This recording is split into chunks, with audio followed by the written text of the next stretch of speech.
So, yeah, I never thought I'd be the guy on Reddit talking about a prenup, but here we are. I'm 32, pretty normal job in IT, not rich, not broke. I rent a decent apartment, have a car that still runs, and I'm the kind of person who buys coffee on sale. 2 years ago, I met Lena. She was funny, confident, had this big smile that made everyone around her talk louder. We met through mutual friends at a trivia night, and she destroyed my team with some obscure fact about 1980s sitcoms. I liked her right away. For the first year, things were great. We cooked together, watched true crime shows, argued about pineapple on pizza. She had a steady marketing job, and we split rent and bills evenly. It all felt equal. Then we got engaged. That's when money started sneaking into every conversation. At first, it was small comments, how she wanted to move into a nicer neighborhood, or how her friend's fiancé bought her a car. I shrugged it off. Everyone dreams out loud, right? But one night, over takeout, she said, "Hey, when we get married, we should talk about a prenup, just to be smart." I laughed because, honestly, what were we protecting? 2 IKEA couches and a cat? But she kept going. She wanted something fair, drawn up by her cousin's lawyer. When I saw the draft, my stomach sank. It said that any savings or property we acquired during the marriage would stay separate. My half of rent, utilities, or shared purchases wouldn't count towards shared equity. If we divorced, she'd keep anything registered under her name, including the apartment if we bought one. I remember asking, "Why is everything in your favor?" She said, "It's not like that. It's just to keep things simple."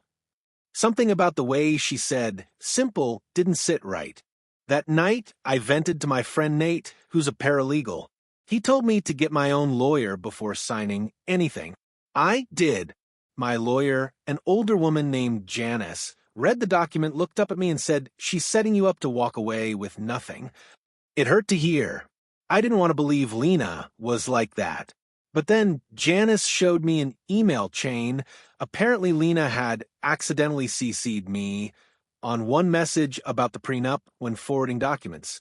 In it, she told her cousin, "Once this is signed, everything's protected. He's too nice to question it." That line hit me harder than anything.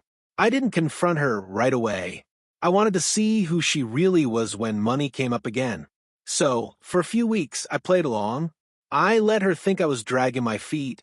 When she pushed, I told her I'd sign, as long as I could have my own lawyer review and format it professionally. She agreed, thinking she'd won.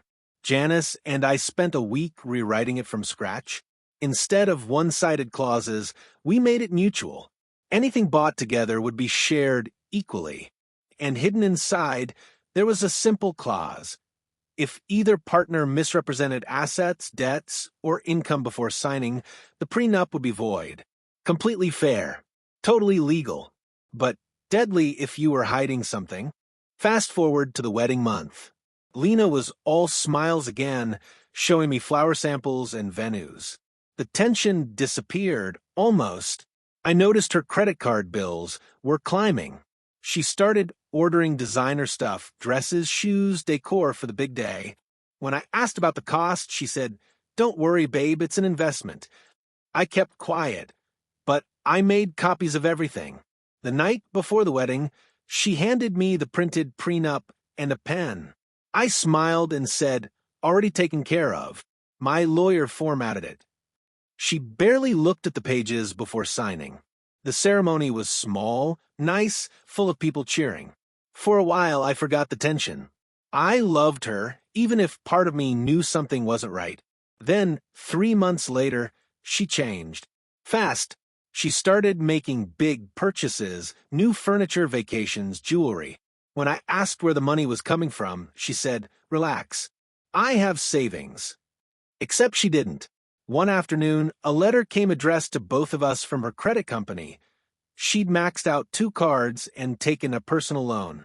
And somehow, my name was on the joint application. I confronted her that night. She laughed it off. "You're my husband now, it's our debt." That's when I showed her the clause she'd signed. The one that nullified the entire agreement if one of us misrepresented finances before signing.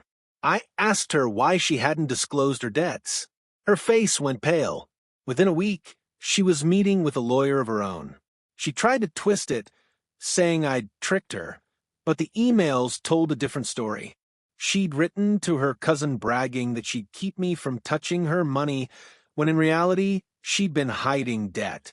Janice filed paperwork that kept me from being responsible for any of it. Lena's lawyer must have told her the same thing, because she stopped calling after that. The divorce came quietly 6 months later. She didn't contest anything, probably because the prenup was void and every shared asset had clear proof of who paid for what. I walked away clean. She had the debt. I won't lie, it still stung. I'd loved her, or at least the version of her I thought existed. But signing that revised prenup felt like drawing a line between love and blind trust. A few weeks after the final papers came through, Nate and I were having beers. He asked if I'd do anything differently. Yeah, I said, next time I'll talk about money early. Not because I expect the worst, just because I know what it looks like now. He laughed. At least Karma didn't need much help. And honestly, that's the truth. I didn't ruin her life. I didn't have to. She did that herself when she decided a marriage was just a payday.